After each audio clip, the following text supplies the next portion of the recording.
বছরের রেশনের জন্য কত খরচ হিসেব দিয়ে প্রধানমন্ত্রী নরেন্দ্র মোদীকে জবাব দিয়েছেন মমতা বন্দ্যোপাধ্যায়। তৃণমূলের আইনজীবী প্রার্থী কল্যাণ বন্দ্যোপাধ্যায়কে নরেন্দ্র মোদীর মিথ্যে ভাষণ ধরে ফেলার পরামর্শও দিয়েছেন।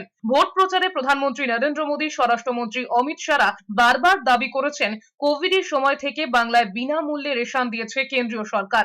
বিজেপির দাবি নস্যাৎ করে আরামবাগের সভা থেকে রেশনের টাকার হিসেব দিয়ে মমতা বন্দ্যোপাধ্যায় দাবি করেছেন রাজ্যের 9 কোটির মানুষকে রাজ্য সরকারই রেশন দিয়েছে। কোভিডের পর থেকে 2 বছরে রেশনের জন্য 18,000 কোটির চাল কিনেছেন, সেই সঙ্গে আরো 12,000 কোটি টাকা দিয়েছেন। নরেন্দ্র মোদী এক পয়সাও দেননি, তারপরেও প্রচারে গিয়ে মিথ্যে বলছেন। বলছে আমি রেশনের টাকা দিই, 1 পয়সা দেয় না।